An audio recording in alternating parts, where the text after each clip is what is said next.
Howdy, folks. It's the last week of February 2026, and welcome to This Week in the West. I'm Seth Spillman, broadcasting from the National Cowboy and Western Heritage Museum in Oklahoma City. On this podcast, we share stories of the people and events that shape the history, art, and culture of the American West, and those still shaping it today. Quanah Parker lived a life defined by transition. Transition between cultures, between eras, between survival and adaptation. We remember Parker, the famed Comanche chief, this week on the anniversary of his death, February 23, 1911. He was born around the middle of the 19th century somewhere near the Wichita Mountains in Oklahoma. He was the son of Peta Nocona, an influential war chief, and Cynthia Ann Parker, a woman who had been captured as a child during a raid on her family's Texas frontier settlement and who had fully assimilated into life with the Comanche. Known to the Comanche as Nadua, a word meaning someone found, Cynthia Ann married Nocona and raised her children entirely within the tribe. Quanah Parker grew up steeped in Comanche culture. He spoke the language, mastered horsemanship, hunted buffalo, and learned warfare in a society that, in the 19th century, was still built around mobility and survival on the plains. Comanche power still mattered, but it was already under threat. As American expansion accelerated after the Civil War, pressure on the Comanche homeland, known as the Comancheria, intensified. All around them, the tribe saw encroachment. Railroads sprang up across the land, and settlers poured in. Commercial bison hunters began slaughtering the vast herds that sustained plains cultures for generations. For the Comanche, the loss of the buffalo threatened to collapse their entire way of life. Parker came of age during this period of upheaval. When he was still a boy, Texas Rangers attacked his band along the Pease River. His mother and younger sister were captured and forcibly removed from the Comanche world. His sister soon died of illness. His mother, heartbroken, and kept from returning to her Comanche family, eventually starved herself to death. Parker never saw her again. S.C. Gwynn, author of the 2010 book Empire of the Summer Moon on Parker, said of Cynthia, "The great tragedy of her life was that she was captured the second time by the whites because she never adjusted. She tried to escape for the rest of her life and never adjusted. She had adapted once brilliantly to a foreign culture, but she couldn't do it twice." In the years that followed, Parker emerged as a formidable war leader among the Kwahadi band of the Comanche.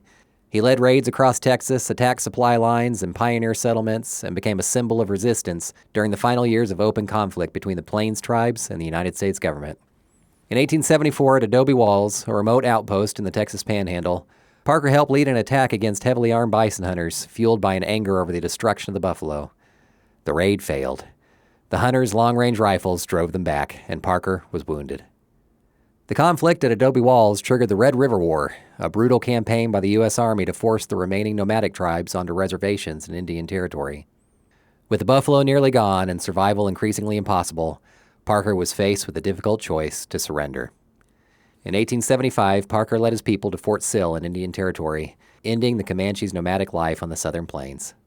Parker was never elected chief by traditional Comanche methods. Instead, the federal government appointed him principal chief of the Comanche Nation. It was an imposed role, but Parker used it to become an advocate for his people and a bridge between cultures. He encouraged education, learned English, and worked with government officials. But all the while, he refused to abandon his Comanche identity and urged his people to do the same. Parker wore traditional braids alongside tailored suits. He embraced ranching and modern technology while maintaining Comanche customs. His home near Cache, Oklahoma, known as the Star House, became a gathering place for native leaders, cattlemen, and politicians. Quanah forged relationships with Texas ranchers he once fought, leasing grazing land to cattle operations and securing payments that benefited his people. With those earnings, he became a prosperous rancher himself. Yet his wealth didn't isolate him. Star House regularly fed hungry families, sheltered children, and welcomed guests from across the country.